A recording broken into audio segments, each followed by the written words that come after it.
Live from the Ingalls studio, I can't wait to play with myself every day. the Sportsocracy. Damn the devil to hell! Let the big dog eat! Let him on the field! Come get you some of this. Fire them cannons! By golly, put more powder in those things. He couldn't take any more disappointment. Oh my God, the Jets killed him.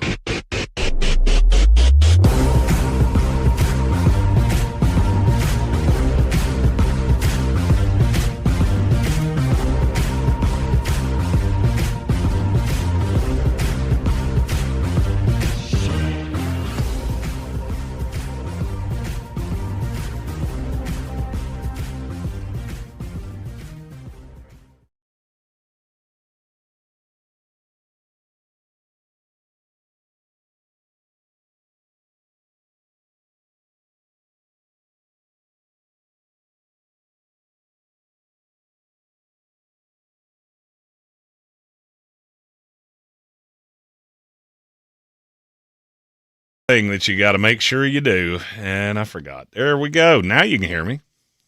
Now we're here. So I'll repeat all the things I just said. I'm going to tell Megan from now on. Yeah, you're going to have to remind me to make sure every time I move the computer, the terminal is right, or no one can hear me. So it's just me today. That is what I was saying when you could not hear me. Tank had a little family emergency to deal with, so we're just going to do a little draft stuff. You know, we haven't really had a chance to get into the things.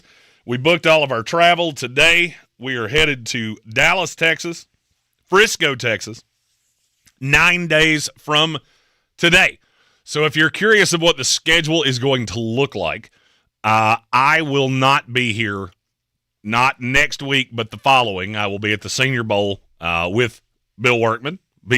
Bill will be putting in work, as he usually does with the NFL Draft, and we will be down in Mobile together. Megan and I will be in Dallas for the Senior Bowl. That is where we will meet up with our Commanders friends, Logan Paulson, handful of others, Mark Clayton, former Oklahoma Sooner legend and Baltimore Raven. So I will be here pretty much the way I'm supposed to be through Thursday of next week. Then we will do our live ESPN show from Dudley's, which is a gigantic sports bar, a great partner of ours, in Dallas, Texas. Monday, I will be here as normal. It'll be Tank and I for an Overreaction Monday coming off the playoff games. Tuesday, Wednesday, Thursday, I will not be on the show. So it will be Tank and friends, different people hopping in. The objective is we would like to have Cowboy Zach Hurst for one day, Mullet Man and the Canadan veteran David Smith for one day. And then we have a new guest.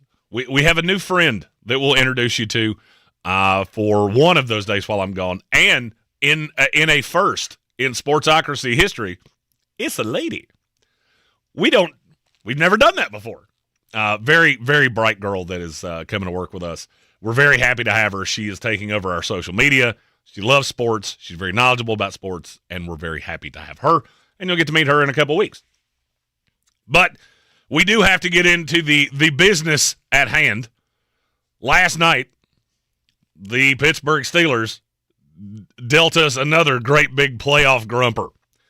7-6 at halftime. They then proceeded to allow the Houston Texans to score 23 points in the fourth quarter to make it a 30-6 keister kicking to end their season and possibly the career of Aaron Rodgers. I feel like we've said this no less than 17 times, and I'm not going to believe Captain Ayahuasca's not coming back till I hear him say it. I just don't believe you. I know all the things that happened last night. Steeler fans screaming, please retire Aaron, fire Mike Tomlin. You're not gonna.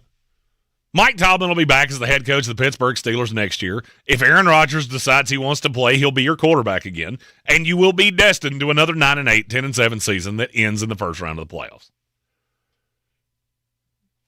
That's just who they are. That's just who they are. This is a team that has been in NFL purgatory for 3 presidential terms. So I'm not surprised that that's how it ended. I was not overly impressed with the Houston Texans. I was impressed that they were able to run. My question would be, why did you wait until the first round of the playoffs to go, hey, Woody Marks, your time is now. They play the New England Patriots next week. I am fascinated by that game. You get the pass rush of the Houston Texans against that offense of the New England Patriots. I think we have 4 playoff games that are just going to be fascinatingly interesting.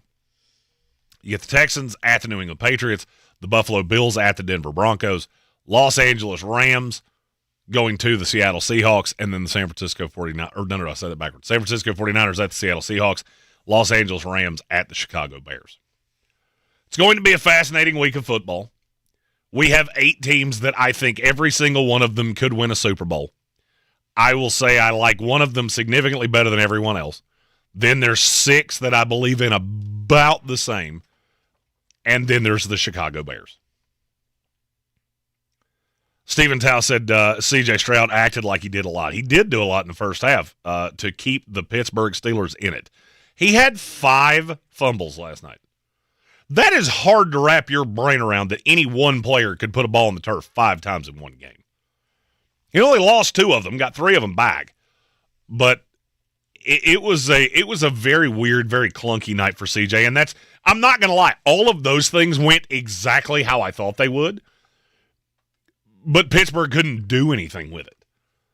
I thought that you could have a game like that out of CJ Stroud. They wouldn't be able to run, which I assert to not be true.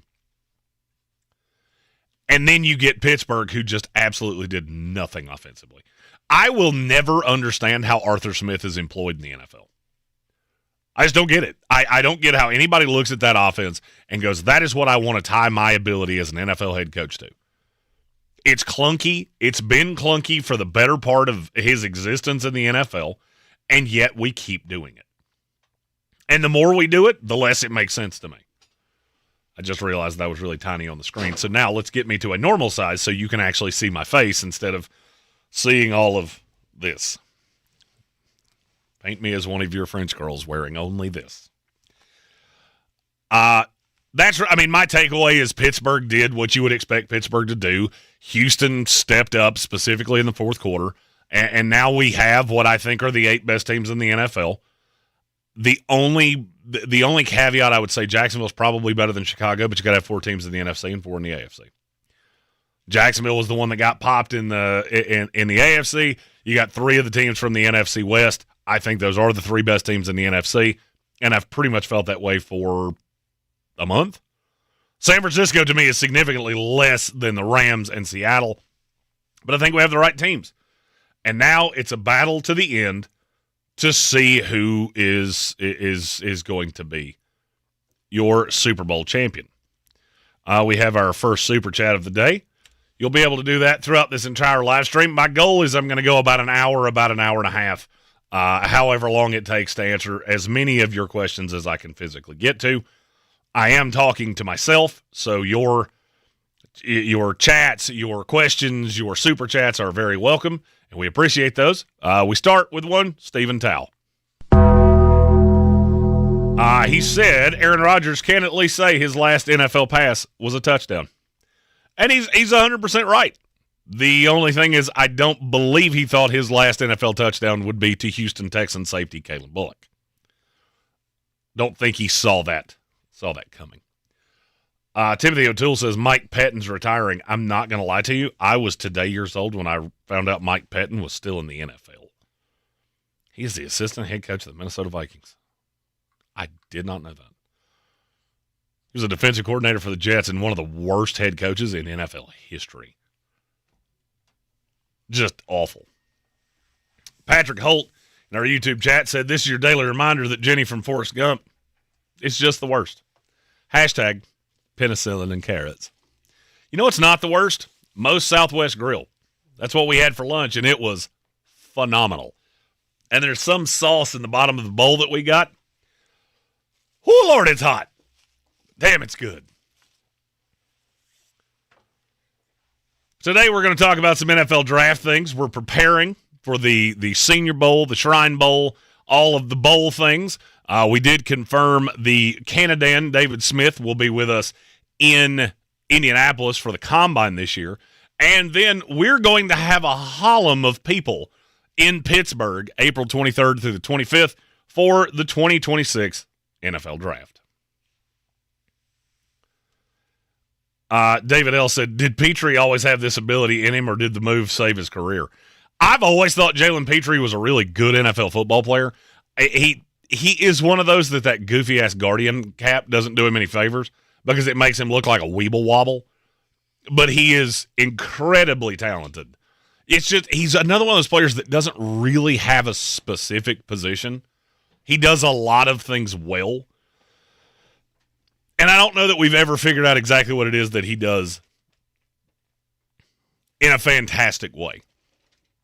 So you see him move around. He does a lot of things. He fills a spot, but it's not always the best spot that he should be in. Putting in work with Bill Workman asked, is there a specific matchup at the Senior Bowl that you're most looking forward to?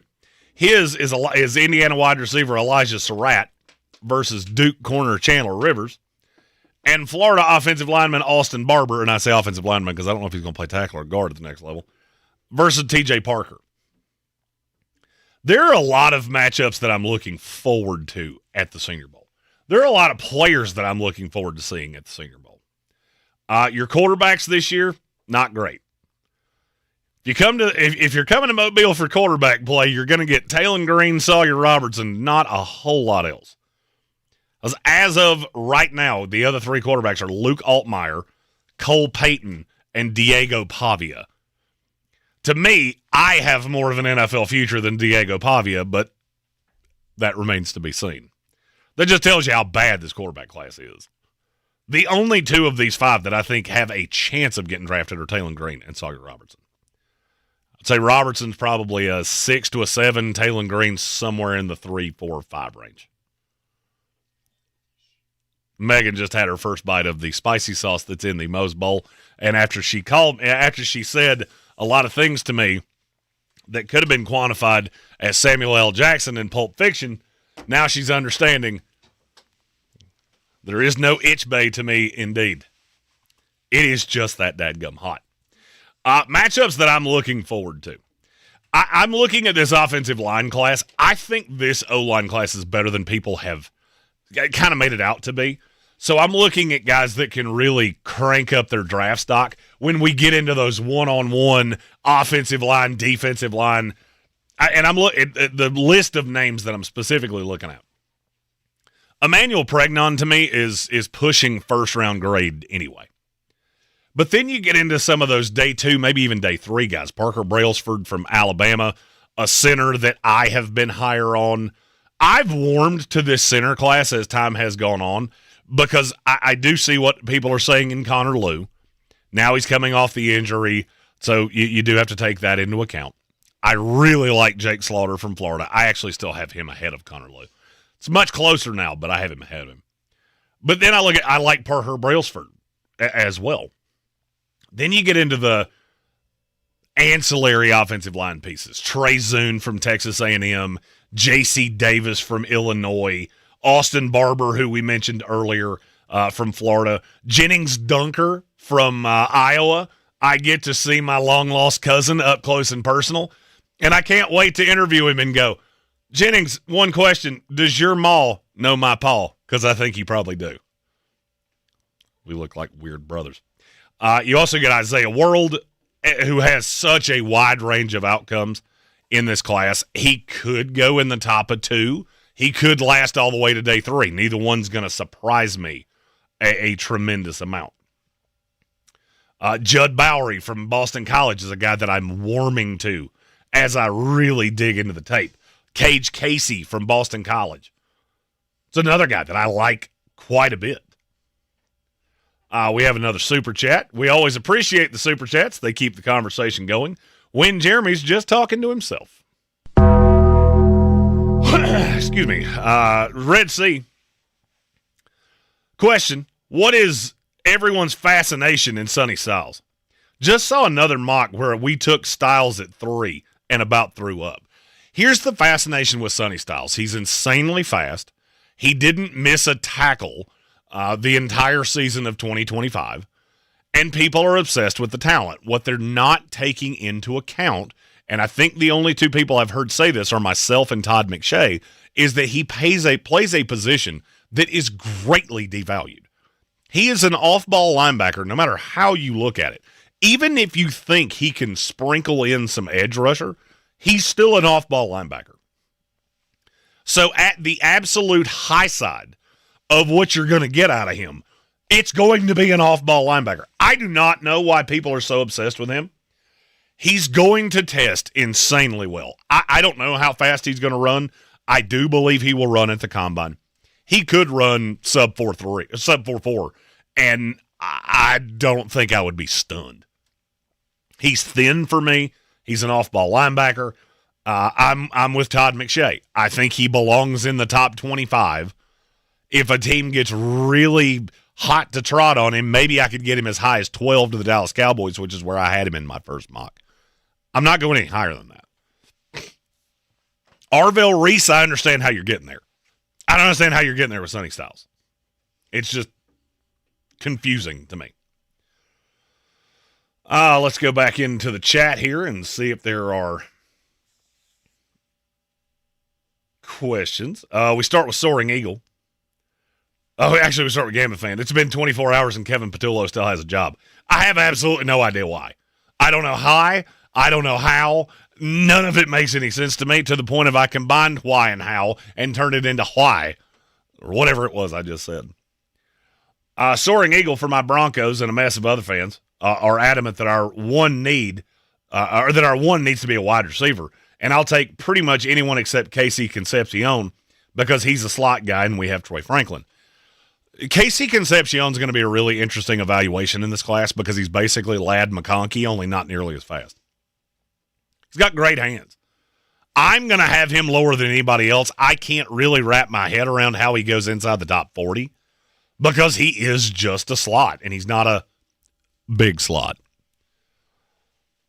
Check out our new merch store here in the coming weeks to find your I Heart Big Slots, T-shirts, hats, and anything else you could ever want. I am a big slot fan. Every time I've ever been to Magic City, it's what I'm looking for. The biggest and the slottiest of the slots. Putting in, let's see, Andreas Pinckney said Surratt is one of my wide receiver crushes this year. But with how he's playing, I doubt my Saints get a shot at him. I think Elijah Surratt could go in the first round. Testing numbers are going to hurt him because he's not going to run as fast as you want him to. But you just watch him on film, and the nuance is very obvious in the way that he runs routes. He's always open. I keep tying him to the Raiders in the second round to be the de facto one moving forward for his quarterback, Fernando Mendoza. I like the idea of pairing Surratt and Mendoza together because he's going to be a safety blanket. He's not a natural one in this league. He's a wide receiver 2 in this league for me. A la kind of Jacoby Myers of he's not the biggest, he's not the fastest, he's not the most physical, but there's so much nuance to the way he runs routes. He's a very good route runner, and he's got very, very good hands. Let's see. Fred, in our YouTube chat, asked, who are the top 5 NFL edge rushers left in the playoffs? Let's see. Jared Verse is going to be really high on that list for me because I think Jared Verse is he's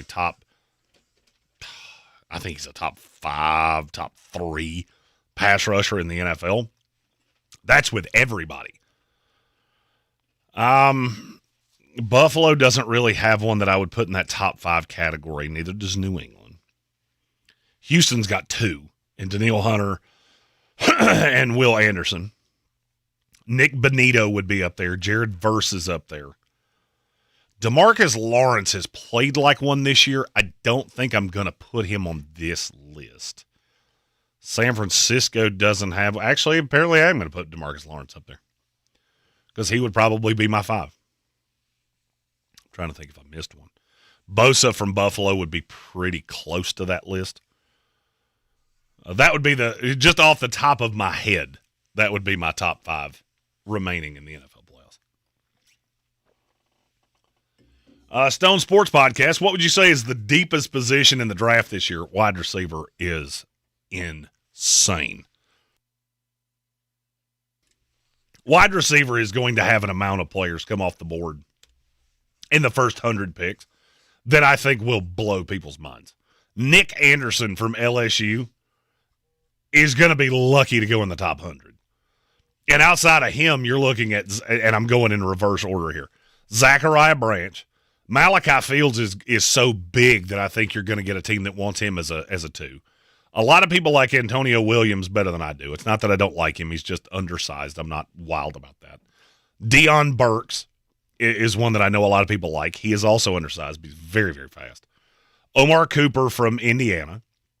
Skylar Bell from UConn. C.J. Daniels from Miami. Jacoby Lane from USC. Chris Brazil from Tennessee. Jeremy Bernard from Alabama. Chris Bell, Louisville. Elijah Surratt, Indiana. Casey Concepcion, Texas A&M. Denzel Boston, Washington. Mekhi Lemon, USC. Carnell Tate, Ohio State. Jordan Tyson, Arizona State. I just said 17 receivers, and I think every single one of them probably goes. If not in the first 2 days, they'll go in the first 125 picks. So, I mean, that's over 10% of your selections are going to come off one position. Wide receiver is just nanners deep. Quarterback, not deep at all. Running back, I think there's a lot of, like my dating record before I met my wife, there's a lot of 3s. Not necessarily a lot of true, honest-to-God ones, but a handful of guys that I like to a point. The Amon-Ra St. Brown team, it will be comical to you, the names that I put on that list, because none of the 3 of them, I could see a path that none of the 3 of them go in the top 150 picks, and it wouldn't surprise me in the least. And these are some of my favorite on the board. Stephen Tao said wide receiver and tight end is deep. Tight end is deep. Kenyon Sadiq's the only really true one. And then you get into a lot of guys like Eli Stowers from Vanderbilt, Jack Indries, Michael Trigg. And I like all of those guys. I just think they need somebody else with them because they all don't have games that are rounded off. They do one side of playing the tight end position really well. They kind of fall into that Noah Gray tier of if you got Travis Kelce on the other side, you're going to look pretty impressive. But if you're asking them to be a true one, I think it's going to be hard for a lot of them to do. I do like Trigg a lot. Somewhere, my high school math teacher's head just exploded when I said I do like Trigg a lot. I could barely pass geometry. I never even got to Trigg. Let's see. Stone followed that up with, obviously, quarterback's weak. There will be several taken too high. So which position can you wait on and still get starting talent? Now, that's another good question, a different layer of that same question. I'll be honest with you, the side that I'm really intrigued by is interior defensive linemen. And I'm just going to give you a couple names that I'm really fond of. Zane Durant from Penn State. He's more of the 4-man front, undersized, high motor, and I really like those guys. Then you go on the opposite side. Xavier Harris is a house at 6'8", 330 pounds. I like Tim Keenan from Alabama. Darrell Jackson from Florida State is one of my favorite players in this class. Lee Hunter, Big Cat Hunter from Texas Tech. If you want a true, honest-to-God run stuffer, he's about as good as you're going to get in this class. Leaves a lot to be expected when you're talking about pass rush, but I think he has the ability. That's why I think Big Cat's going to go higher than probably anybody else you're going to hear. He screams top 10 to 15 picks in round 2 to me. Dante Corleone, the Godfather, from Cincinnati. Christian Miller out of Georgia. And see, to me, you can wait on a lot of these guys. Somebody's going to take Peter Woods in the top 10 to 15 picks. Caleb Banks probably goes somewhere in the second half of the first round. So does Caden McDonald. Then you're taking everybody else that I just said, including Big Citrus, Dominique Orange. You're getting all of those guys in day 2, and I think they're all immediate day 1 starters. It's a question of pick your poison because there's not a ton of 3 techs in this draft. Natural, honest-to-God 3 techs. You have a lot of guys that are built like 1s that are actually better off playing 3. Maybe even playing 5, depending on how you set them out there. It's going to be a lot of finding how a player fits into your scheme in the 2025 NFL Draft. Let's see, Austin Grove, who are the best value defensive ends outside linebackers outside of the first 2 rounds? How's the tight end depth in this class? Any tight end's worth a fourth rounder with the potential to start? Austin, we really appreciate your question there. I'm going to start on the tight end side. I'm trying to think of if there's a tight end that I really like that's going to fall that far. I like Sam Roush out of Stanford a lot. Daquan Wright is the one that I just keep going to because I don't think he's going to go as high as he should. I'm going to have a top 100 grade on Daquan Wright. There's a great chance I'm going to leave him out of my top 100 just because I don't think there's a great chance he gets drafted that high. He's the one I look at and go, that's a future starter in the NFL. And I don't care what anybody else tells me. I don't need you to confirm it for me. I watched him in the SEC, and he's just always open. Fourth rounder later, I do like Tanner Koziol from Houston. Really big body, 6'7", and really fleet of foot. Very big matchup nightmare. In the right scheme, I would like him. And then the two guys from Georgia, Lawson Lucky and Oscar Delp. I like both of them as twos in the NFL. I think it's very possible that both of them have a role similar to what you saw out of Gunnar Helm last year with the Tennessee Titans, where they come in, you've got Chigakonkwo that's really doing the heavy lifting, and Gunnar was able to just be a pass catcher. I like that for them at the next level, and I think they both can be that pretty early on. As for value edge rushers, and I feel like that's what you're asking me there with outside linebackers, with defensive ends. Edges that I like later. I like Danny Dennis-Sutton a lot out of Penn State. I like Mikhail Kamara a lot out of Indiana. From there, it gets a little harder to find edge guys that I'm jumping up and down about. I want to see some of these guys at Shrine. I want to see some of these guys at Senior, and then I want to go back and look at the raw on them. Like Jack Pyburn from LSU, Patrick Payton. He's one that I think I'm going to be way higher on. LSU just didn't fit him all that well, but I go back to what he was at Florida State. That was a high-end football player. Then had a bad year his last year there after Jared Verse moved on, went to LSU, wasn't as productive as you would want him to be. Those would be the names specifically that I'm looking for. But I'm looking forward to Shrine and Senior to hopefully start giving me some names there. Fred Richardson said amen on the centers. He must be locked in on the centers the same way I am. Jordan Addison just got arrested for trespassing. Jordan Addison, he likes to make boo-boos a lot. If I remember correctly, when I evaluated him, I believe Not a Rocket Surgeon was in his bio, and he has really paid that off in the NFL.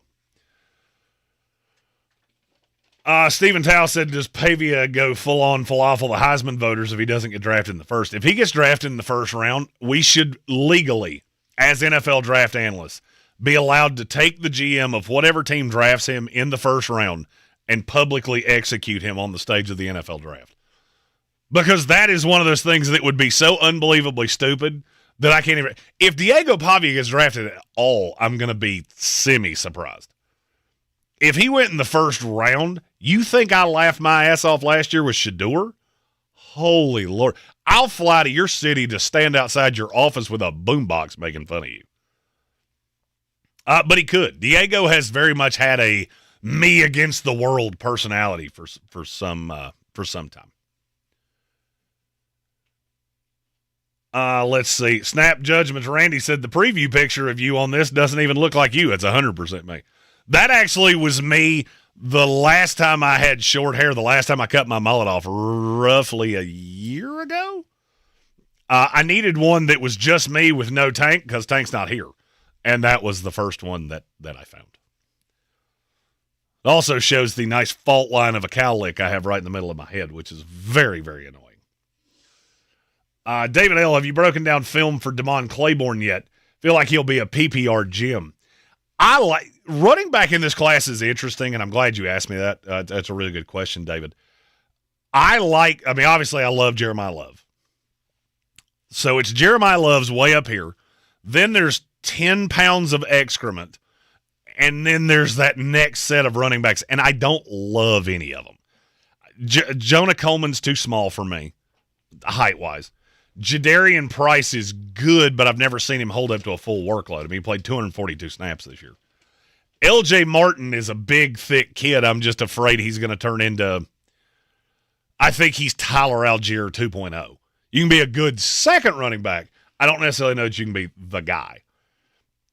Nick Singleton's the one that I'm just hammered in love with. Damon Claiborne, I like him, but I only like him in certain scenarios. I liked the tape from Wake Forest. I just feel like he really fits into certain schemes better than others.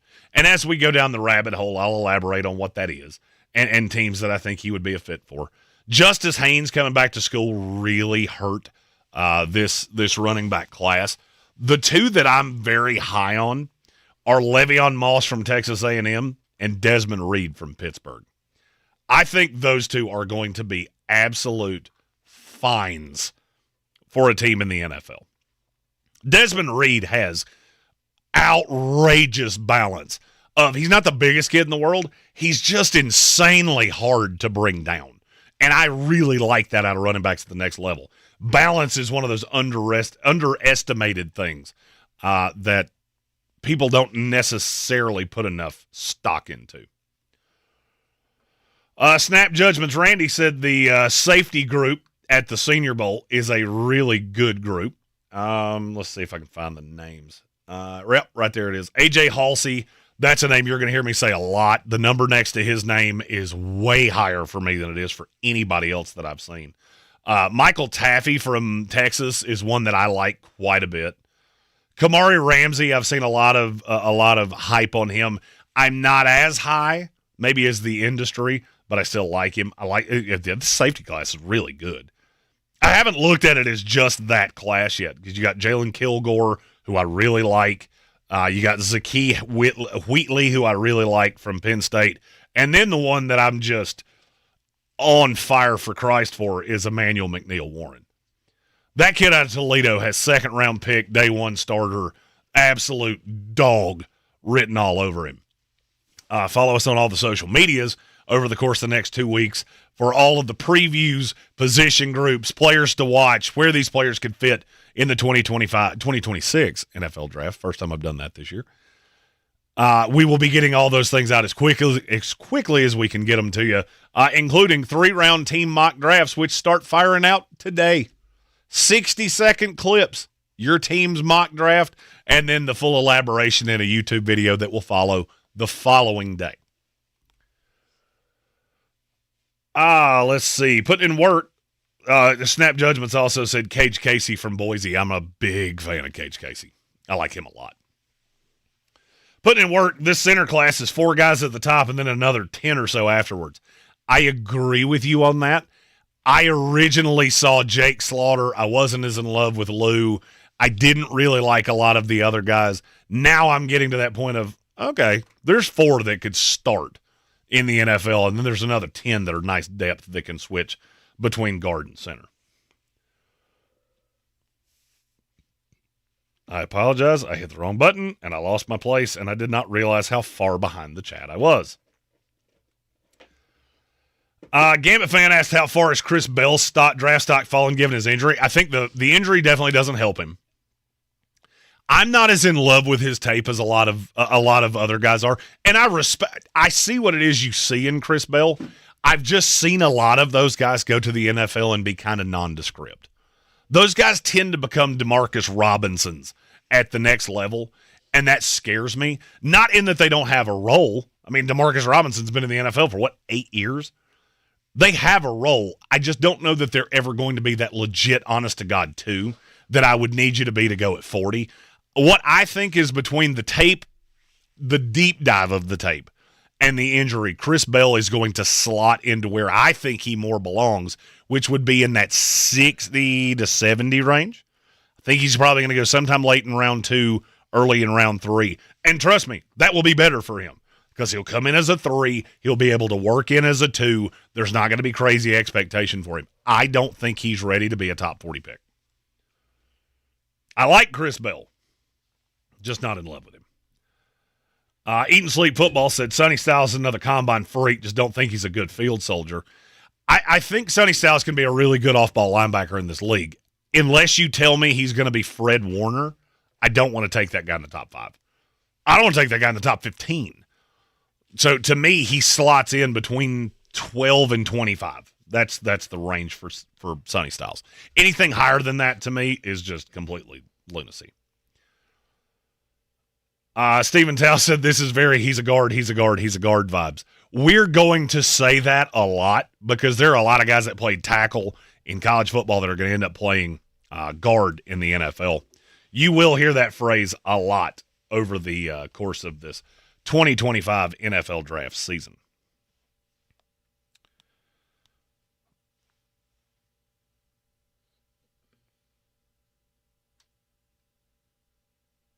Nope, sorry, I got distracted there. Tank has said he is back home. Just a little little care needed, but he is back home. And he appreciates all the thoughts and prayers that have come from those of you, the constituency of this here program. Let's see. Gambit fan, Sonny Styles is a hyper-athletic but overrated prospect. Sounds like a Cincinnati Bengal. You said that, not me, but I also did not disagree with you. Bill Workman agreed with me. Sonny's first-round pick, but not above 12, and even 12 is a reach. Now, snap judgments, Randy, is Randy L. He has a good point. I think there's a lot of value in guys that can cover tight ends. That's why folks like Sonny Styles so much. I agree with what you said about that's where the value comes in. I have a different take on why people like Sonny Styles so much. I think there are people that believe he can be some kind of weird hybrid that plays on the inside and then can play on the edge in pass rushing downs. The tape does not say that to me in any way. If you like him because of what you said, I'm all the way in. If you like him because you think you're going to make him some hybrid, I'm all the way out. Fred, sometimes in linebackers, it comes down to just be big and get the ball. I agree with you wholeheartedly. Be the example. What's the likeliness of a Bills-Bears Super Bowl? That's all that I want. I will say that one comes in at about 0.1%. I don't see any way the Bears make it through those three teams in the NFC West because I think they're all better than Chicago. Caleb Williams completing 50% of his passes is going to bite you in the keister whenever you play a team that can compete with you, and I believe they're about to see that team in the Los Angeles Rams. The weather is going to mitigate Matthew Stafford to a point, but I don't think it's enough to keep you from losing that game. Bills, on the other hand, I like that one a lot. Stone Sports Podcast talking about Jared Verse said he's just an animal. Every Rams game, he's all over the field. That's one that I said in the preseason. I mean, I said this going back to when he was in the draft. I will never understand what people didn't see about him. He was a pure game wrecker at Florida State. And I spent an entire draft season arguing with people on Leatu Latu and Dallas Turner, two guys that have done damn near nothing in the NFL, and Jared Verse, and I just could not figure out what is it that you're not seeing in him. He's so good. He fits that scheme so well with the Los Angeles Rams. He's one of my favorite edge rushers in the league. Fred Richardson, the Panthers are picking up Bryce's fifth-year option. I think that kind of had to be done. You didn't have a better option. And you can't move on from Bryce. He took you to the division. He took you to the playoffs. He led you to a competitive game in the playoffs. You had to pick up the fifth-year option. Now, what I'm interested with Carolina is, do they go down the rabbit hole and try to extend him, maybe catch a little lightning in a bottle, extend him at $30-ish million a year, try to do the 3-year deal where I've got a quarterback for a grand total of $125 million for the next 4 years. I wouldn't be against that. I think it may limit your ceiling. I think it limits your floor pretty well, though, too. Joshua Penix, this is a great question. Where do you think Arvell Reese and Reuben Bain end up playing position-wise in the NFL? So I'm going to start with Arvell Reese because that's the easier one to answer.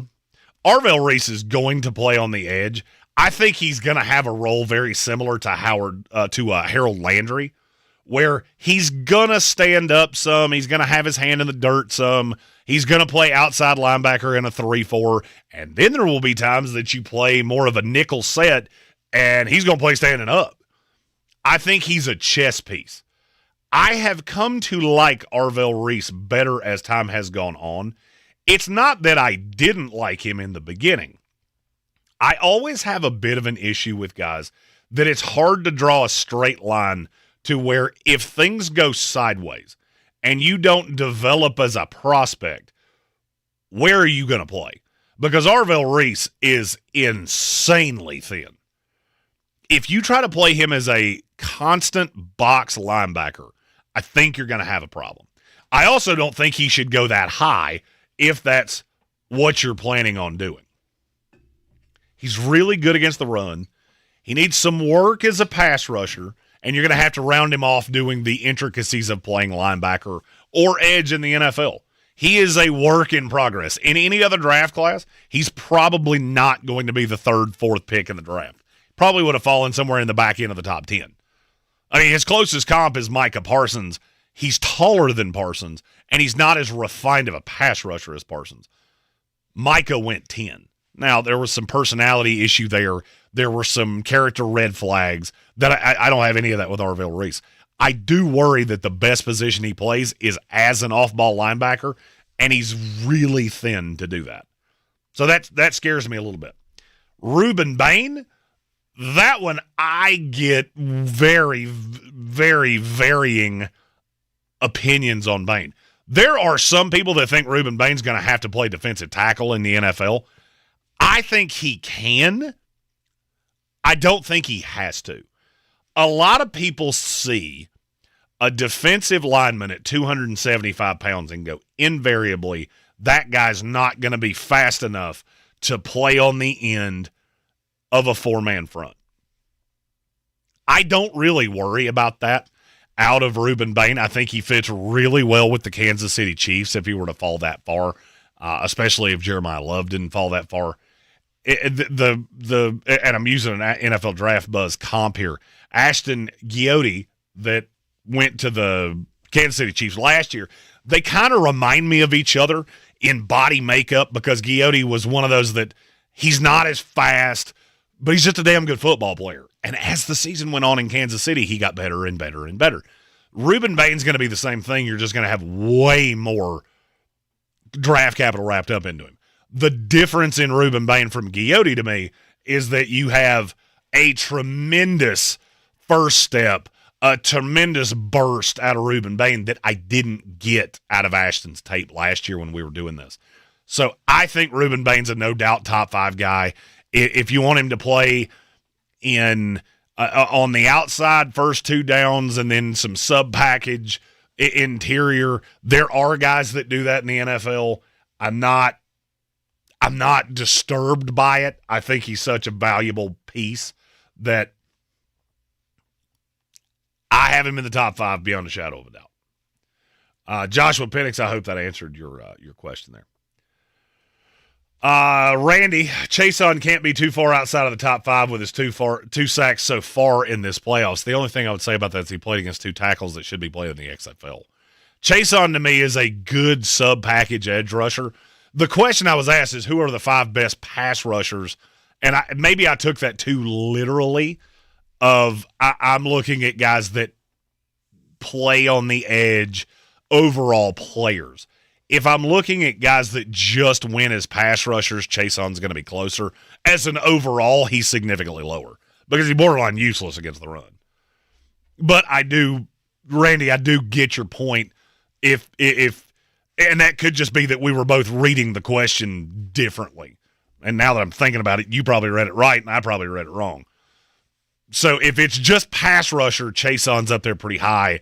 if we're getting into who are the best edge defenders, which is how I originally saw it, he would not be as high for me. Randy said, I didn't like Antonio Williams. I felt like most of his production was either a great throw or a great play call that had him wide open. That is one of my problems with him. Antonio Williams is a smaller guy. He's a wide receiver out of Clemson. He's kind of a satellite player. He's really good with the ball in his hand. I just don't know how he's going to get open at the next level. I have a late third round grade on Antonio Williams. So that should tell you kind of how I feel about him. Putting in work, 30-plus wide receivers will be drafted this year. Calling my shot now. I'm not going to lie. I don't disagree with you. Now, putting in work likes Antonio Williams better than me and better than Randy. He said, watch the offense when Antonio was off the field, how much of a difference he made when he was on it. I agree with that in college. I don't think he's going to be able to do that in the NFL because I don't think you can manufacture those touches the way that Clemson did. The problem I've long had with Clemson position players, skill position players, is that you have to manufacture damn near every one of their touches. I mean, it's the offense manufactures the read, manufactures the touch. In the NFL, it's much harder to do that. And you have to be elite with the ball in your hand, which I don't think that he is. I think he's good. I just don't think he is Tyreek Hill with the ball in his hand, where I can teach you all of these things and I'm going to be able to put the time into you. The problem is that I think he falls into that third, fourth round range, and he's going to be one of those guys that I don't have enough coaches, I don't have enough staff, I don't have enough hours in the day to put the development time into him that he's going to need. That would be my fear. Putting in work and I are going to disagree on a good number of things, and you'll be able to watch all of those disagreements live from Mobile, Alabama in just 2 weeks. We'll all be in the same house just disagreeing about stuff, and I can't wait. Snap Judgment said, I think edge is pretty deep in this class. Wide receiver is the best position group for sure. Defensive tackle was looking good at one point. Don't know how much our Washington from Oregon going back changes that. It didn't change it much for me. I haven't gotten the chance to talk about this. So if you watch the college football playoff semifinal, Indiana and Oregon, obviously you got a front row seat to the Oregon Ducks. I have never been as wild about Oregon defensive linemen as the rest of the industry seems to get, because it seems to me practically every time they play in their weight class, all of a sudden the defensive line doesn't look as good anymore. So the player that Randy's referring to there is Amari Washington, just a house, 6'3", 330 pounds. He and Mateo Uiagalelei and Bear Alexander have all three said they're coming back to Oregon next year. So that's 3 defensive linemen that are immediately taken right off the top. Mateo's more of a 3-4 defensive end to me. Bear kind of falls into the same thing. And then Amari Washington would be your stereotypical 1 or 0 technique, depending on what scheme you were playing. Those 3 are all coming back. That takes something off the top. I wouldn't have had any of the 3 of them in the top 5 of defensive linemen. So it didn't change a ton for me. It changed a little bit of the depth, but I still like defensive tackle. I like Caden McDonald better than I like any name I just said of the Oregon guys, because I know exactly who he's going to be in the NFL. To me, the bare bones of Caden McDonald is he's going to be Sheldon Rankins in the NFL. Well, Sheldon Rankins has been in this league for almost 10 years. He's played for 3 different teams, and he's been an absolute dog for all 3 of them. Is he an all-pro guy? No. But if I'm picking a guy in that 20 to 25 to 30 range, I think Caden McDonald is so safe that I would rather take him than an Amari Washington. Soaring Eagle, excuse me, I'm going to take the lovely Megan brought me a full thing of water, because talking to myself, be shocked how often you wind up just going, there's no moisture left on my vocal cords. Soaring Eagle asked about Max Clare at tight end. This is a complicated answer, because I don't want people to think that I'm doing the helmet scouting thing. Tight ends at Ohio State always just scare the piss out of me because so many of them have become Cade Stovers or Jeremy Ruckerts or any of the guys that have fallen in that line. Max Clare, I would say, is the most talented football player of the lot. Really good receiver, good big body. I don't see anything special in him. He's a good route runner. I don't think he's going to be blindingly fast. He's not a great blocker. So to me, he's one of those that kind of falls into a lot of the other ones I said of you're going to need another one. I don't think it's just Max Clare by himself and I'm done. That makes me think he probably goes closer in that 50 to 75 range than he does up at the top of the second round, which is where we were expecting it coming into the season. I'm in like with him. I'm not in love with him. Let's see. Putting in work said Lee Hunter is your linebacker's best friend. That he is. Randy asked, how about Big Citrus? That'd be Dominique Orange, defensive tackle out of Iowa State. Now we're getting into a player that I really, really love. My problem, and I'm always cautious, especially early in a draft process, of if somebody's new to how I evaluate players, they're going to hear me say, well, my problem is, and feel like I'm talking a little smack. I'm not. It's not that I'm saying this would preclude me from taking the kid. This is not saying I don't like him. It is my caveat of why he falls in where he falls in for me. I like Dominique Orange. 6'6" and some change, about 325. I can't remember exactly how tall he is. I want to say it's 6'3" or 6'4". He's a big-bodied guy. He's not going to be the one that blows out the combine by running some 4.7, 940 where we all go, oh, he's the big dancing bear. No, he's insanely strong. He's a great anchor. I love him as a nose tackle in a three-man front. I would love him with the Los Angeles Chargers. I would love him with a handful of teams. Here's my fear. I think people are going to watch his tape and go, if we slim him down just a bit and he can keep that same power and he can keep that same base, then we can play him all up and down the defensive line because we love doing that to guys that are a certain size. He is one of those. I am really locked in on him as a nose tackle. I'm only in like with him if he's having to bounce back and forth and having to do things like that. His big claim to fame is how unbelievably strong he is. The kid bench presses 450 pounds. I mean, he's just a bull moose. And that's how I want to use him. If he goes into the right system, I love him. The thing that scares me, I'm not positive. that that's how this is going to go. And again, that's not me talking any kind of smack. It's me just saying I know NFL teams. I've done this for quite some time, and I have seen a ton of guys that I just absolutely feel like get drafted in the wrong place.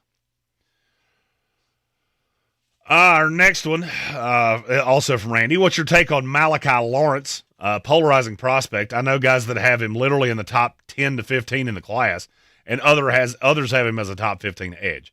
If anybody has him in the top 15, I'm going to need you to explain that to me, and I'm going to need you to explain it to me real slow. I like him. For those of you who don't know, this is a kid out of Central Florida, 6'4", 250 pounds. Had a Randy, you're going to have to keep me honest on this. I think his pass rush win rate was like 20-ish%. 19 threes in my head. I'm not positive that's right, but I think it is. He's height, weight, speed, all of the things you want. I think he's probably going to run reasonably fast at the combine. Just raw tools as a raw pass rusher, I get it. I just don't think he brings anything else. I don't think he's ever going to be a good run defender. I don't think he's ever going to be a three-down guy. To me, he's a situational pass rusher that is going to be, I would say, probably a late in day two guy. I think he's going to fall somewhere in that 75 to 85 to 95 range. He gets after quarterbacks. He gets after quarterbacks, and he does a great job. Now, you put a kid like him with wherever Robert Saleh lands, and he can just become that Bryce Huff that comes in the big rotation, he's going to have a great NFL career. I mean, a great NFL career. But I'm afraid that a team taking him where you're going to have to take him is going to want him to be a 3-down guy, and I just don't think he is. Fred Richardson said, corner's thinner than I thought. It absolutely is. I think corner's one of those that if you want one, you better get in quick. I highly advise look into my guy, Chris Johnson, cornerback out of San Diego State, who I am just drunk in love on. I think he's one of the undervalued players in this class. I want the Jets to take him at the top of 2 as a replacement to Sauce Gardner. I think he's just going to be a dog. But once you get past that initial surge and you get past 50, holy Lord have mercy, it gets brutal in a hurry. Patrick Holt asked about his fellow Wolfpacker. Where do you see tight end Justin Jolly going in the draft? He will be playing in the Senior Bowl. I think my initial on him, I had him in 5, if I remember correctly. Let me verify that. I think I have Jolly in 5. Nope, 4. I lied. He was one of those that he was a really highly graded tight end in college. The thing that makes me nervous is that he is just not a good run blocker at all. So basically, he turns into that big slot. There are offenses that really like that. I think Sean Payton in Denver would really like him. There are a handful of others. He has that basketball player build, kind of like Evan Ingram, only taller, that I think in space you're going to be really good. I just have to know that you're going to be a matchup issue more than you are necessarily a great all-around player, because going back, I don't think he's a great blocker. I don't think he's ever going to be a great blocker. But I think he definitely has a role in the league. I have him in a mid-4 grade right now, which would put him somewhere in that 120 range for me, 100 to 120. Maybe he sneaks into the back end of 3. I will keep my eyes on him at the Senior Bowl because I'll get to see him block. And those one-on-ones are really big because some of these guys are just not asked to block, so we assume they can't. His run-block win rate was only 54%. Or his run block grade, was only 54.6. And that really kind of manifests itself on film. So that makes me a little nervous. Another one that I'm in and I am really glad he's going to the Senior Bowl because I'm looking forward to watching him while we're down there in Mobile. I believe that is putting in work. Jack Indries is a tight end to watch for the middle rounds. My fear on Indries is I'm not sure he gets that far. I think he is one of those that has a decent blocking grade, even though he is thin at 236 pounds. I think you may see him be one that starts to rise up boards because people think he's more all around. I like him in that middle round territory, kind of like I said with Jolly, end of 3, beginning of 4. I'm afraid he's going to go end of 2, beginning of 3. And that does scare me because I like Sadiq better. I like Max Clare better. I like Michael Trigg better, and depending on what you're looking for, I like Eli Stowers better. Eli Stowers is one of those that you're going to hear me say his name about 453 times, just because every time I watch the tape, I really, really, really like this guy. Randy, usually when folks say tweener, they don't mean guys like Harold or Suntarine Perkins. No relation. Do you think there's a place in the league for guys of that type of build? Absolutely, I do. I like Harold Perkins in this draft a lot. I'm a little sad that Suntarine Perkins didn't come out in this draft because I think he would have been a fun evaluation. We'll get to evaluate him in 2027. There is definitely a role. Look, the league's getting smaller. Things that would have just been completely again, that would kind of steer into Randy called my overtime show last night, and we were talking about measurables and things like that. And Randy had a really good point. I do hope you didn't think that what I said about people harshly grading arm length or things like that, I wasn't talking about you. I was talking about the industry on the whole. I thought it was a really good question. I'm really glad you called and asked it, and I always flattered and appreciate when people call into a show to ask questions like that. I think we're getting to a point where those thinner linebacker types, whether it be Harold or Suntarine Perkins, they definitely have a role. It's just finding a coach that wants to use that role. I mean, because there are some coaches that are just not going to use somebody that's that thin. You match the player up with the coach, with the scheme, with the fit, and I think you can have a real-life, honest-to-God football player. I am not one that gets locked into measurements. I want football players. I can build the scheme around football players. I just want guys that can play, and I want guys that want to play. Matt Penn said 6'7". I don't know why, and I'm sure I said it at some point. I hate the snap or the 6'7" thing with the fire of 1,000 suns. Kelvin Joyner asked any wideouts that are going to move to tight end. Damn, that's a good question. Malachi Fields was the first name I thought of because I could see him becoming kind of a matchup nightmare just because he's so freaking big. If Denzel Boston wasn't as good at what he does as he is, he would be another one that I could see falling into that. Yeah, I don't think that it will be a natural switch of a team's going to take them to play tight end. Jamal Edrin from Virginia is another one that I could see doing that, where they start kind of just playing move tight end a la Aronde Gadsden, where you really are just a big wide receiver that we're lining up at tight end. Those are the ones off the top of my head. I'm sure I'm missing one. Workman, if you want to chime in on that, feel free. Those are just the only ones that I can think of at the moment. Andreas Pinckney said, any word on the character red flags on Bain? No, I've had it danced around. I think after last year with the James Pierce thing, where I basically was saving receipts and calling out names of anybody that said that to me. I think people are more afraid to do the character red flag thing with me this year because I went above and beyond to make sure that James Pierce was not thought of that way from anybody that listened to me. I can't control the industry, but I can control the narrative that comes out of my mouth. And the James Pierce thing I just thought was lazy. I think it's lazy with Reuben Bain too.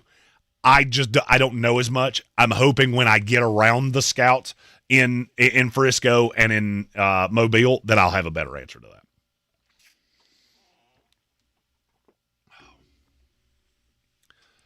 Let's see.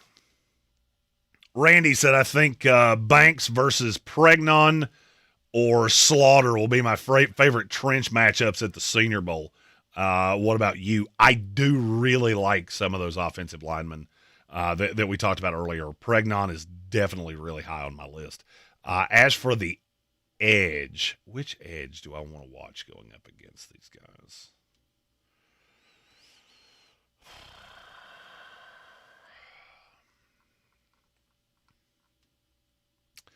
I'm always scared. And he was referring to Caleb Banks, which is a defensive tackle. Caleb Banks will be very interesting in this class because he did, he played 14 snaps this year. So what he does here is going to be really telling of where we go from here. I'm looking forward to watching Lee Hunter. I think Lee Hunter, Jake Slaughter reps are just cinema. I'm looking more at the edge guys, though. I really want to watch Danny Dennis Sutton because I think he's one of those that can play 3-4 defensive end. I think he can play outside. I think there's a lot to him, and seeing him out there. R. Mason Thomas, he's the one that I'm really looking forward to watching him just go one-on-one with guys because I'm so high on him. I'm so high on what he can do. I think this is Nick Bonino all over again, and it's shocking me that no one is saying that. When I mention R. Mason Thomas, it's almost like people roll their eyes at me. Another guy that he doesn't really hold up. Yeah, I think he will. I think he'll be just fine. Let's see. I lost my place again. There we go. Matt Penn said Jordan Addison's going down that Antonio Brown path. That he definitely is. Tay asked, who do you think is most likely to take Jeremiah Love? First team that I think could take him would be the Arizona Cardinals. From there, I would say Tennessee is on the board. I wouldn't be shocked if they wanted to pair their young quarterback with the best player in the class. Then I think Kansas City or New Orleans, they're at 8-9. Or I would say Kansas City's his absolute drop dead. If he gets to New Orleans will consider it. With every iteration of this, either Caleb Downs or Reuben Bain has fallen directly in the lap of the New Orleans Saints, and I just can't take a running back over that. Maybe they can. I don't know. But I would agree with Bill Workman that Jeremiah Love's not making it past Kansas City. Pinckney agreed, think his range is 7 to 10.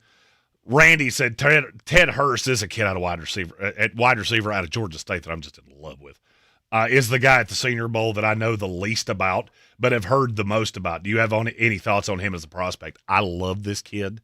I am so excited that he's going to be at the Senior Bowl. Anybody that's been with us for any period of time knows every year when I go to the Senior Bowl, I find a wide receiver that just becomes my best good friend. And I'm thinking Ryan Flanoy from southeast Louisiana. I believe that's where he went. And he wound up with the Dallas Cowboys. He actually served as a de facto third receiver for the Cowboys at the end of this year. I love Ted Hurst. And I think he is going to put on a show at the Senior Bowl. That offense did not throw as much as you would want them to. He only had 71 receptions this entire year. His reception to target rate, the conversion rate is low, but I think it's because he played with a mediocre to bad quarterback. I think he's going to come to the Senior Bowl and absolutely shine out. I love Ted Hurst. I also think he can freaking fly. Let's see. Putting in work said he's a big-bodied, production-proven wide receiver that has legit chunk play and yak capabilities. I agree with all of that. Soaring Eagle, where do you have Katron, Allen, Carson Beck, and Akeem Mesidor in this draft? Katron is one of those that I'm lower on than the industry. It just bothers me that he's never had the full workload, and I like Nick Singleton better. I think Nick Singleton's more of an NFL running back. Katron Allen's more of a college running back. So I have Katron Allen in the late day 2, in that about 100 range. Carson Beck is the name that, and I think I hinted at this yesterday. I've talked about the NFL almost nonstop for 2 days, so it's starting to run together what I said on this show and what I said on other shows. Carson Beck is the name that I have routinely been told, don't be shocked if he winds up in round 1. If he doesn't wind up in round 1, don't be shocked if he goes in the first handful of picks in round 2. There are a lot of scouts that have always been higher on Beck than I have been, and they're taking this Miami run as confirmation bias of, see, I tried to tell you, this is everything you wanted to see him be, and now he's done it, and somebody's going to fall for it and take him higher than he should be. I'm going to have a 4th-round grade on Beck. Quarterbacks, I'm pretty locked in. I can't say that there won't be a little adjustment, but I'll also say it's not likely that it's going to be an aggressive adjustment. Akeem Mesidor is the most interesting of the guys that you asked me. I just want to be sure. I have been building out the big board. I will not be putting out my top 100 until after the Combine. So much appreciation to Bill Workman for all of the work he's done. He has made this so much easier, and I've been able to use his rankings, and we can just do a big unveil in March. That's going to be a whole content strategy, and it's all thanks to Bill. I cannot say enough how much I appreciate him and how unbelievably helpful he has been in this draft process. I have an end of round 2 grade on Mesidor. I think he's going to end up being a 3-4 defensive end in the NFL. Red Sea said the Cardinals mock will be shared around Cardinals country. It will be the 3rd one to come out. We're going to do them in draft order. And those will start filtering out after this show today. Our new social media friend will be here to tell me how to do all these things and how to put them out, and so people will see them. By the way, those of you that follow us on Instagram, nice to see you again. I know we hadn't said shit in about a year, but here we are. We're just back doing stuff.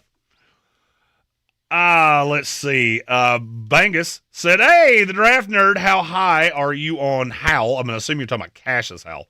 I think he's third behind Reuben Bain and David Bailey. He has a lot of tools in his toolbox, pass rush moves. I mean, it's hard to not like the defensive player of the year in the SEC. The thing for me with Cassius Howell is he's not 100% my flavor because he's a little bit squatty, but he's a really good pass rusher. I mean, he was a 19.8 pass rush win rate in the SEC. That's hard to not like. What I'm afraid of is I don't know how he's going to hold up against the run in the NFL. So I think you're going to get a situational start for him. I really like him with the Buffalo Bills. That's just one of those team fits that I keep circling. In terms of where I have him among edge rushers, I have him behind Bain and Bailey, as you said. I still have him fractionally behind T.J. Parker. I think T.J. Parker really got screwed by a coordinator change. And then I've got Howell and R. Mason Thomas and Romello Height very close to each other. Also with Joshua Josephs as well. I've got a nice little chunk of pass rushers right there that are in that 20-ish range. I really like him. He's just another one of those that me doing this for 32 teams, I have to be careful because he's not going to be on the board for a lot of teams because that's not what they look for in pass rushers. I love his skill set, and I think he is going to be a good player in the NFL. I just hope he finds the right fit. Evan Doyle said, I heard Gambit talking Askren about the Bengals, so I'm here. Only I can do that. Also, did anyone else read Kuiper's top 30-plus positional rankings? He makes me feel so smart. I haven't read it yet, but now that you said that, that's going to be one of my things to do this afternoon. And that's one of many things I love about the people that come around these live chats. You are smart. You're a smartman, and you keep me on my game. Good Lord, we still have a bajillion. We have a bajillion comments to get. I'm not sure I'm going to get to all these because my voice is absolutely wearing out. So I'm going to do the best I can. Putting in work said my arguments with Kuiper in my living room are why I started doing this. Evan Doyle said he's certainly making me do it out of spite. Stephen Tao, Trent Dilfer won a Super Bowl and got left. They could drop Bryce. They could. The question is, what are you going to replace him with? Because I don't think you have good access to another quarterback. Gambit, notice Evan didn't disagree with me. Bain can play defensive tackle. He can also play tight end, but he's an edge rusher. That's a nice line by Bill Workman. At reading through his paragraph synopses of guys, smart dude. Evan Doyle, Sonny Styles is a dog, albeit I have concerns about him having growing pains year one. Go ahead and pencil in Downs or Woods at 10 to the Cincinnati Bengals.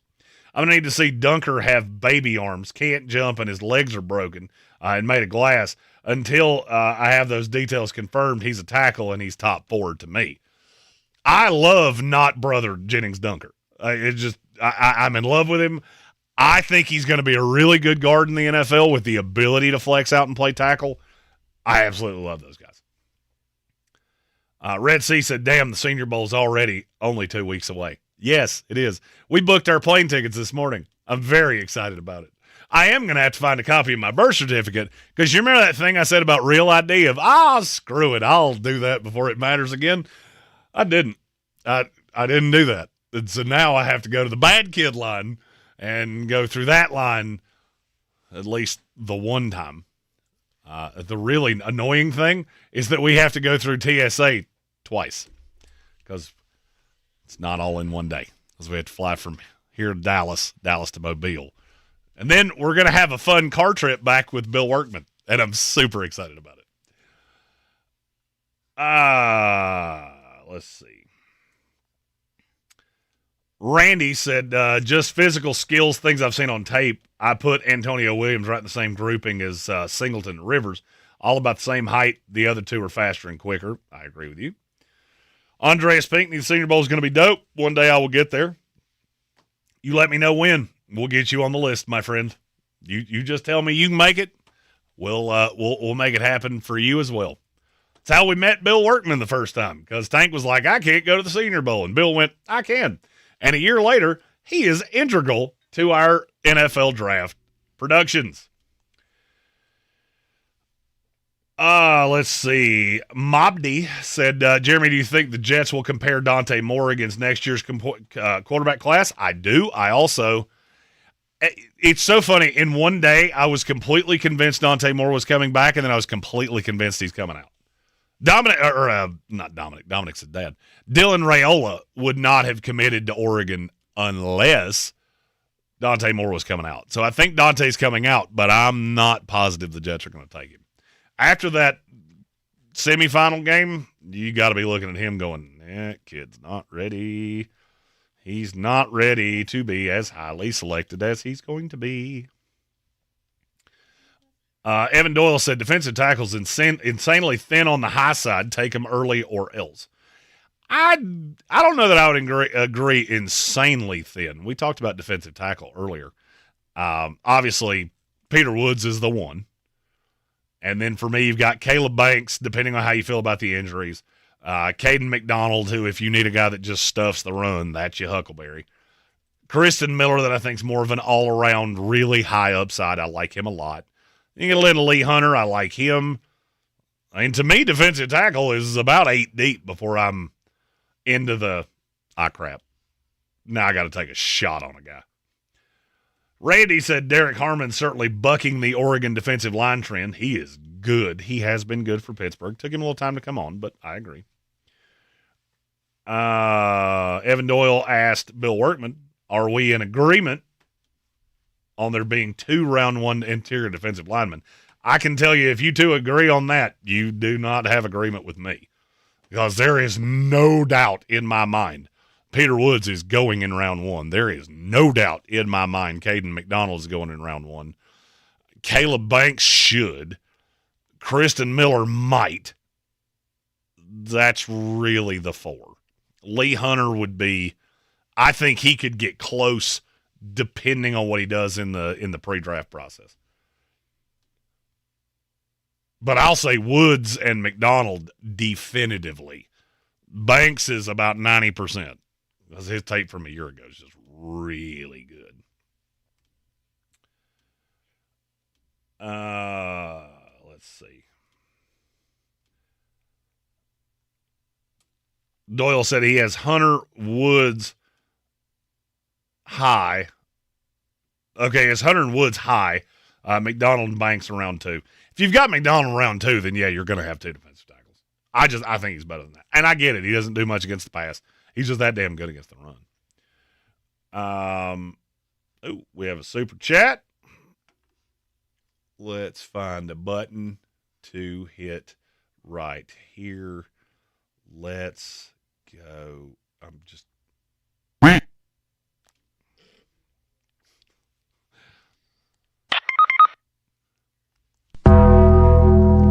I just hit a series of buttons there.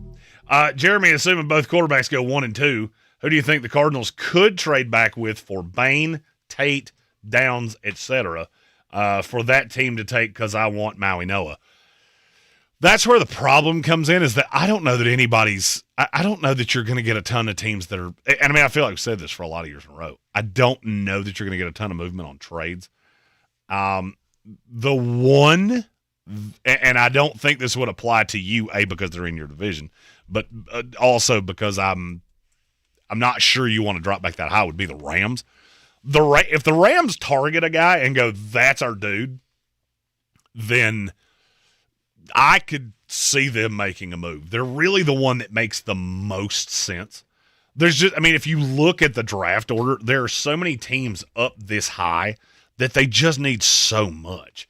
It's hard to understand how they're going to give up the capital. I mean, just the teams behind you. Tennessee needs every pick they've got. The Giants need every pick they've got. Cleveland needs every pick they've got. Washington doesn't have many picks. New Orleans needs every pick they've got. So, I mean, maybe Kansas City, if they just got drunk in love on somebody. But that's probably the two that immediately come to my mind, be Kansas City and the Rams. Gambit fan said, quack, targeting sound, Undertaker gong. It's a great recap of Indiana, Oregon. That's pretty good. That was the death sound. That was a quack, the death sound from Fortnite, and then the Undertaker gong. It's a good call. I would have never noticed that, and I was the one that hit the buttons. Putting in work said that McDonald's one of the guys he has marked to do a deep dive on because he has such a range of outcomes. I need to put more eyes on him. I would agree. I think if you don't have him in one, take another look at him and stare at him, especially in the vein of the Carolina Panthers, who were just so bad against the run. Put him next to Derek Brown and tell me that front doesn't get exponentially better. I like him a lot. Let's see. I have lost my place. Oh, this makes for riveting radio. Good thing is we are not on radio, just YouTube alone. Tank is back home. Everything is hunky and dunky, and he appreciates all the thoughts and prayers. There we go. Evan Doyle, McDonald's an absurd run defender, but not really a pass rusher. If you need a run blocking DT, he is blue chip in that regard. See, that's where I fall in, is that I think this class is so bootsy in areas that getting a player that's blue chip at anything is going to put them in the top 25. David L., which team is most likely to trade down and trade up in the draft? I hope that makes sense. I would say most likely to trade up would be the Rams, maybe the Chiefs, Cleveland, maybe with that second first-round pick, the Jets, maybe with that second first-round pick, Pittsburgh, if they're trying to get in line for a quarterback. Those would be the most likely to trade up. Most likely to trade down would be Arizona, probably the Giants, and oddly enough, Kansas City. I could see Kansas City going down just as well as I could see them going up to get more players as opposed to just that blue chipper.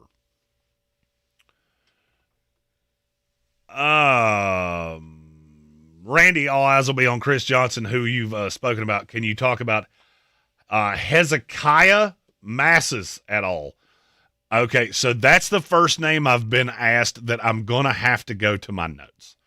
So, because I've seen the name, and the only reason I know that is Tank and I had a running joke that this cornerback class is very biblical, because there's a Hezekiah, there's an Ephesians, and there's another one that's just a tremendously biblical name. I can tell you I have not done the deepest of deep dive on Hezekiah, but I do know the name. So I'm going to see if I have anything in my notes that makes any tangible sense. So give me just a second. My computer's not working particularly well at the moment. Doop.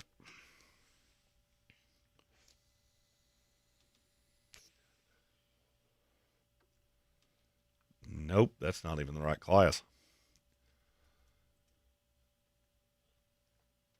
There we go. Let's see. Hezekiah Masses. It's going to be here somewhere. And again, I know this is riveting. I apologize. I don't have Tank to tap dance while I'm searching for a name. I can tell you I have him reasonably low, so he's one that I will have to finish the eval on before I really can give you much of anything at all on him. I was hoping I had something in the notes, and hell, I can't even find him. I know he's here somewhere because we were making fun of his name. I'm going to make a note of that for the next live stream where we talk about any of these things, because I'm sure this is riveting to exactly no one watching me search through things. But I will make a note to have something on him for the next one of these we do. Jeremy, why do you think SEC tackles don't translate to the league? Example would be Caden Proctor. Would be a terrific guard, all things considered. The thing about Proctor is he's so damn strong that he's going to find a place somewhere. I said the same thing about J.C. Latham. They're just so damn big. I mean, you got a 370-pound guy on the outside that's trying to stop a 240-pound defensive end that's just lightning fast. That's really hard for them to do. And so you get a guy like Mekhi Becton who he goes out in hard plants on that right leg so many times that eventually the leg just gives way. And so I start trying to move those guys inside, if for nothing else, for their own good. And so that's kind of where I'm at with him.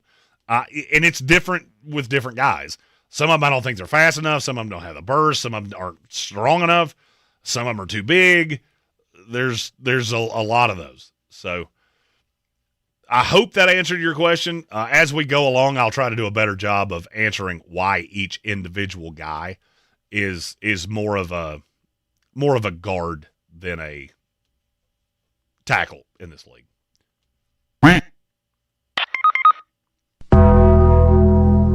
There's our Oregon Sounder. Weljo, it'd be Jonathan Welch, as we affectionately refer to him, glue guy. Seahawks don't need much and don't have a ton of draft capital. Where do they go with their crucial number 32 pick? Also, Glue Guy's available for all of the bowl games, and we'll be finishing front office reports tomorrow. So Glue Guy has become our front office guy, and his front office reports are going to be paramount to our off-season reviews and things like that. Jonathan, send me a message after the show. We do have some openings.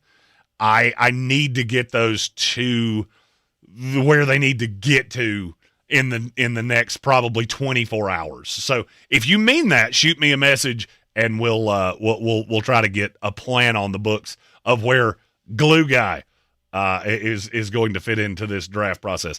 Megan is very excited to meet you because we told her that you did all the cooking at the draft last year, and she's afraid all of that's going to fall on her this year.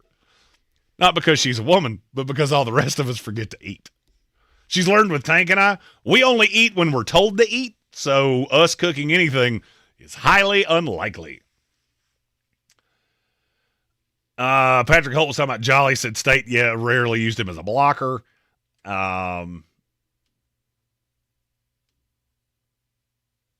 Randy's talking about Malachi Lawrence. He's built perfectly if you're looking for an edge that's not a run defender, just an absolute stud. Evan Doyle said Jolly is surprisingly good as a pass blocker and definitely misused. I'm going to watch that at the Senior Bowl. I did not see a positive blocker on screen. He could have been misused. So this is really where I start rounding those things into form. Putting in work, said Eli Stowers is Travis Kelce-like. Love to see him in Kansas City. Randy said it's always fun to call in. Measurables aren't everything, but for me it's like speed. You can't teach it, so I'm interested in guys that have them. I want guys that can be taught and have all the tools. I agree for that. Doyle agrees with Bill on Stowers. I really like Eli Stowers too.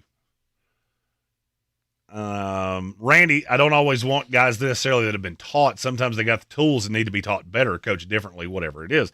I agree with that. I avoided a lot of those Nick Saban guys because I always thought, hell, he's got everything out of him that I could possibly get. Why would I think I could coach him better than the best coach in the history of college football? But I can't teach you to have longer arms, but I can teach you how to use them better. Why not teach the better tools as long as the brain matches and we want to learn and can learn? It's a great point.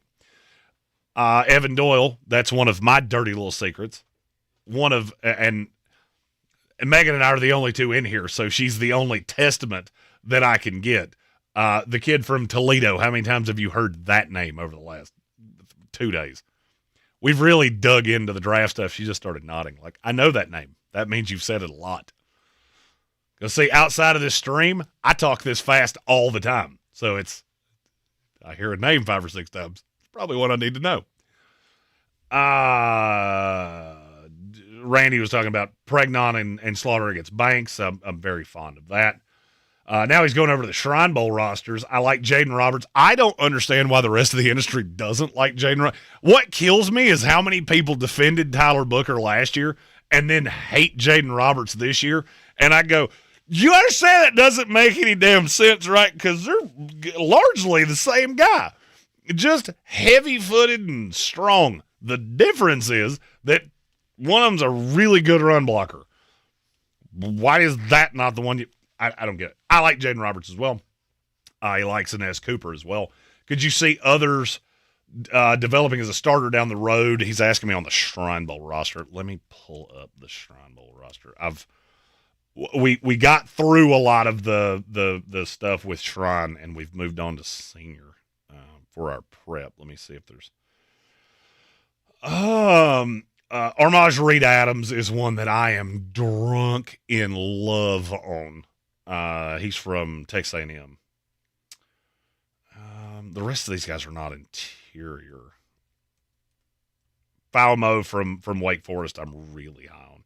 That's really the only offensive lineman that I'm jumping up and down about. I mean, there are some later guys that I'm decently fond on. I like Armaj Reed Adams a lot. And then Pat Coogan. You guys actually started me on the Pat Coogan thing because I had kind of bypassed him, and then I started watching him in the live stream we did. I went back on Sunday before the live stream that day and did a deep dive on Pat Coogan, and now, hell, I'm all the way in. Now he's one of my highest-rated centers on the board. I think he's 3.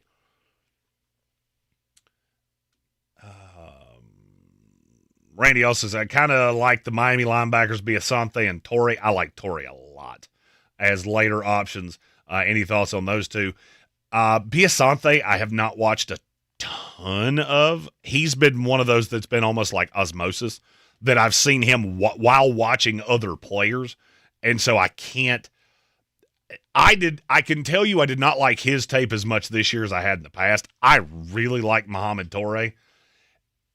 It probably need to do a little more on both. I have Torrey ahead of Biasante, if that tells you anything.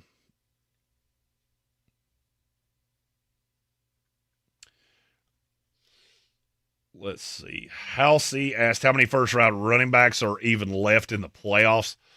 Oh, that's a good question. Christian McCaffrey, Charbonnet, and Walker were both in the second round.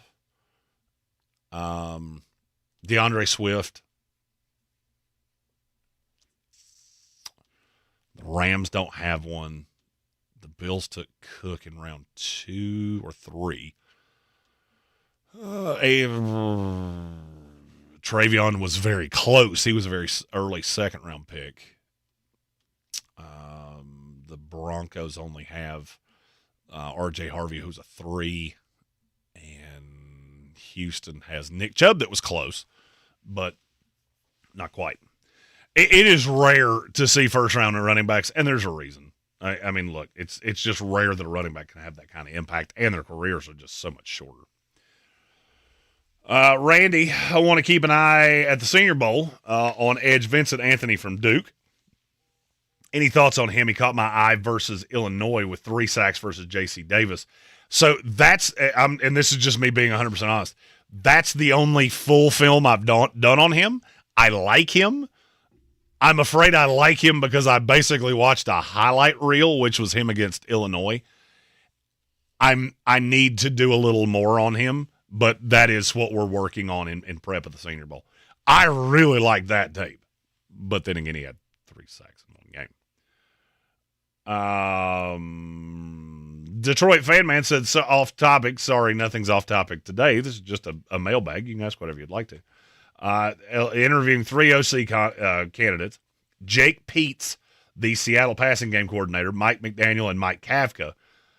Just asking for a friend, if one of these, who you got? For me, it would be Mike McDaniel or Mike Kafka. I love McDaniel as an OC.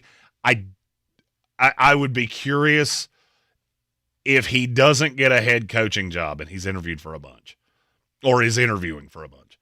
I would be interested, can Detroit get him because of how interesting and fun that offense will be to coordinate, or does he wind up with Rob Saleh wherever he goes? But I like Mike Kafka a ton. I think Kafka's a great coach. He was just put in a bad situation with the Giants.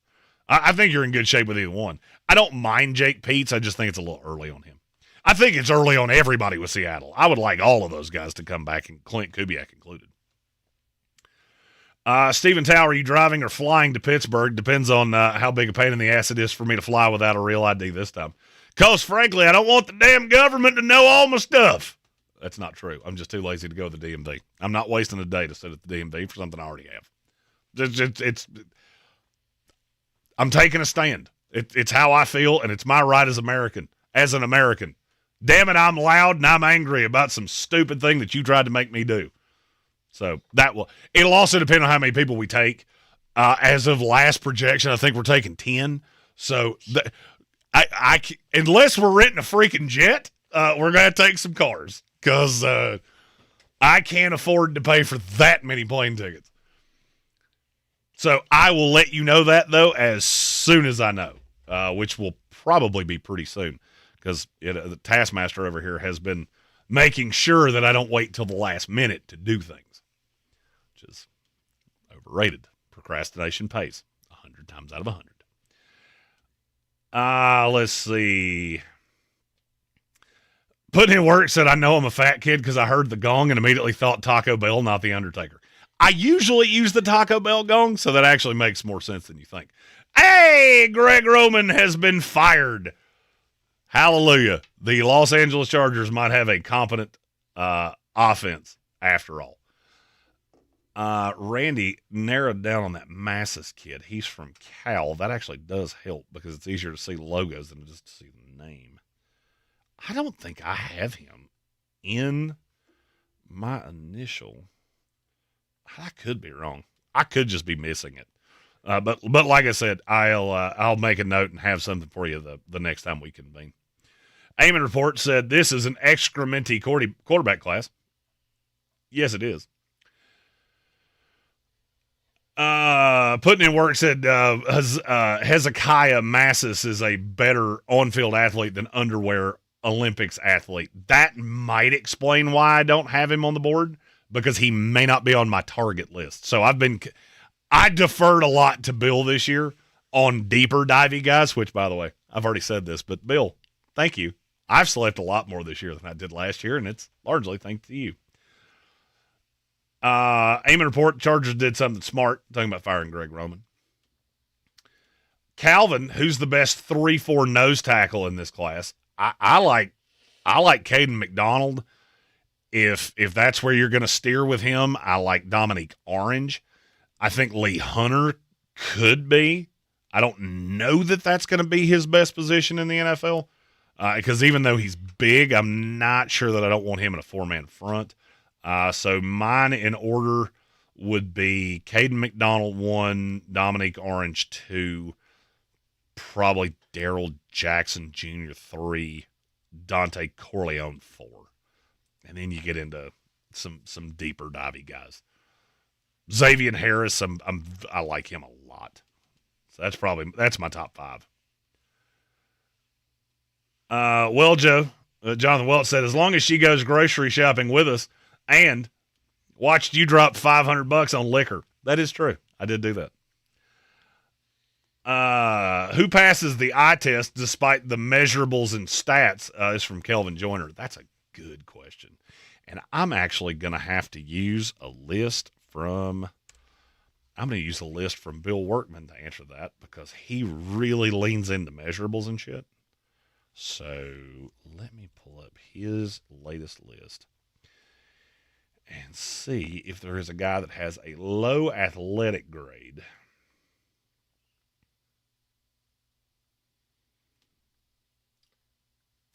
Peter Woods would be high on that list. Lee Hunter would be high on that list. God, it's a hard name for me to say. Famo from Wake Forest. He's an offensive tackle. I think he's going to the top 50. He's one of the highest rated prospects I have at the Shrine Bowl. He would be high on that list. Austin Barber is going to be really slow, but I think he's going to be a really good offensive lineman in this league. I'm trying to find low numbers that he has here that the tape really jumps off.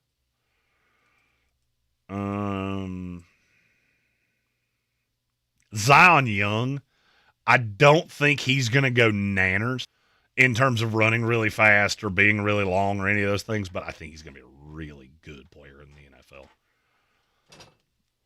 Stephen Towle, imagine being fired by both Harbaughs because now Greg Roman has been. Andres Pinckney elaborated and said they've also fired their offensive line coach. They should have because I think all their offensive linemen are dead.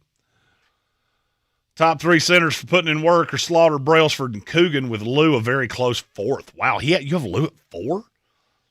I think we did the exact opposite. I started to really like him, and you liked him less.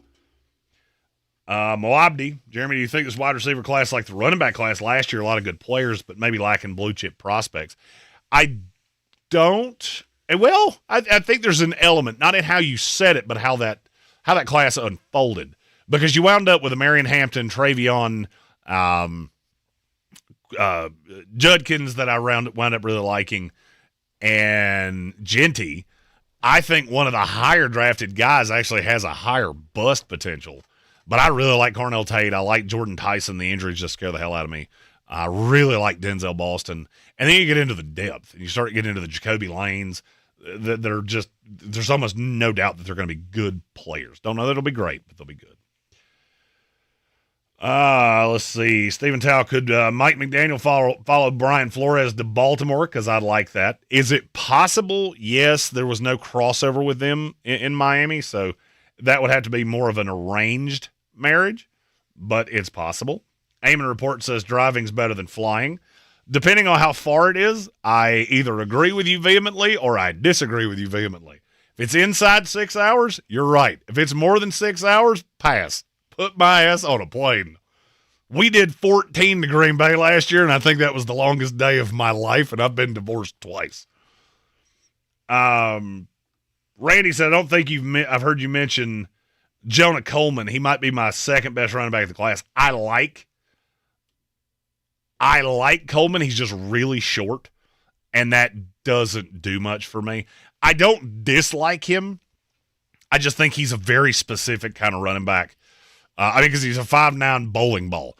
For every Maurice Jones-Drew, there's been 28 Clyde Edwards-Alairs. So I would caution you on Jonah Coleman. I like him, but he falls into kind of – he might be – I don't think he's definitely not my 2. Because my 1 is Love, my 2 is Singleton. Coleman might be my 3 or my 4. But that really tells you how little I like the top end of this class, because I think Coleman is a piece of a rotation, not a head of the snake. He said he has Masses in the 3rd round. I can tell you I don't have him that high, or I would have found his name quicker. Red Sea, interesting that we don't have any head coach movement yet. They've tried to push that off as far as possible. They really want you to hire your head coach in that dead week between the Super Bowl and the conference championship game. It's just a lot of teams. I don't care. I'm not waiting that long. I think you'll have one by the end of this week, a couple more next week, and then a few more that last into that dead week. And Red Sea said, especially with the Senior Bowl right around the corner, the biggest thing about that is that you had so few GMs fired. So the coach is a big deal, but you keep the GM, and the GM keeps a lot of his scouts in place, so you don't have as much turnaround there. That's a really good point. That allows them to kind of kick the can down the road, that you don't have to make the decision on the coach as quickly. We have finally gotten to the last page of the comments. I have been talking for 104 minutes to myself.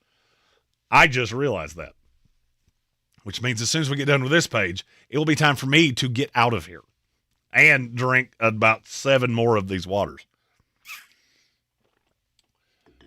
Let's see.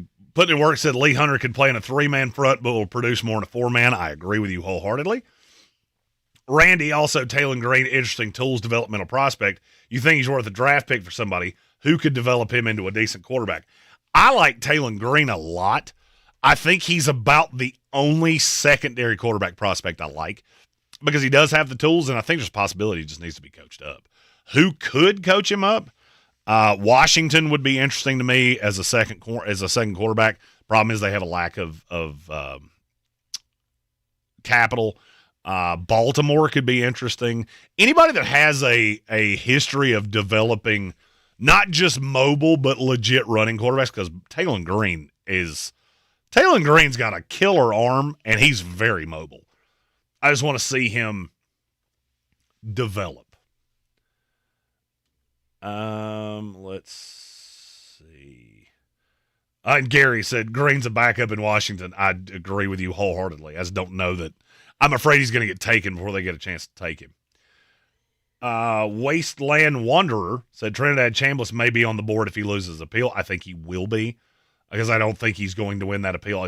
I've never seen him after 2 denials come back and change that. So I think he will be in the class. And Randy, you're right. Taylor Green will be at the Senior Bowl. Looking forward to seeing him. Putting in work said Vega Ioni's a low athletic score, but a high production guy. I'm a little shocked his athletic score was as low as it was. That was why I saw that one too, and I didn't say it because I think he's more athletic than that. But you're the analytics guy. You know way better than I do when it comes to things like that. Randy says Carnell Tate edges out Jordan Tyson for me. Not only injury concerns for Tyson, none for Tate, but also Ohio State factor. Call it coaching the helmet if you want, but they put out really good wide receivers. I agree. I agree with you wholeheartedly. Stephen Tao, Pittsburgh is more than 6 hours for you. It's 6 hours for me, and I'm 8 hours from you. Yes, Pittsburgh is – the only way we would drive to Pittsburgh is if we have so many people that I just can't physically afford that many plane tickets. So it is possible, but I would say probably not likely. Randy, what do you think of Thieneman? I think if other top options are off the board, he could be worth pick 30 or whatever the Patriots end up picking. What do you think? I would agree. He is behind Caleb Downs. He's my second highest rated safety on the board, just above A.J. Halsey, who I also really like. Workman said for me, he's a high-level guy, especially with a lack of true safeties in this class. I would agree with you on that. I like him. I think he's going to be. I think he's going to be a late one, maybe a early to mid 2. Eamon Report said the Browns will be the first with an in-house hire of Schwartz. Better vacancies are waiting for Kubiak. It's entirely possible.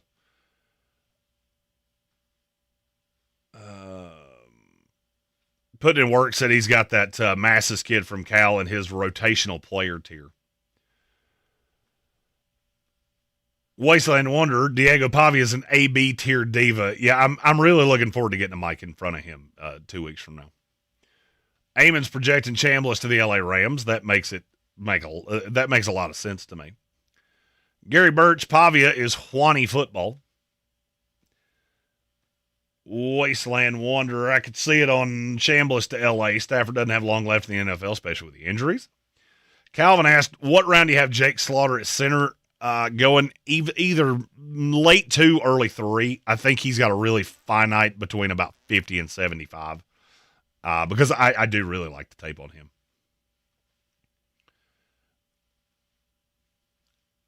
Oh, putting in work had the he had the wrong player. Thieneman is a safety from Oregon. He was talking about Caleb Tiernan from Northwestern. They are not the same person. That was his mistake. You're good. I audibled it because it actually it worked out for who we were talking about as well too. Calvin, or nope, not Calvin. Red Sea. When was the last time an inside linebacker went in the top 10? It got to be Isaiah Simmons. I mean, a true non-flexible linebacker, you could be getting back to Brian Urlacher and James Ferrier. We just haven't had a lot of honest-to-God off-ball linebackers go in the top 10. Wasteland said if Pavia against the Steelers, it'd be peak comedy. I agree with you. Oh, Devin White. That's a good one, Red Sea. Devin White was the last one. Him and Devin Bush both went in the top 10. White at 5 to Tampa Bay. Devin Bush traded up to Pittsburgh traded up to 10 to get him.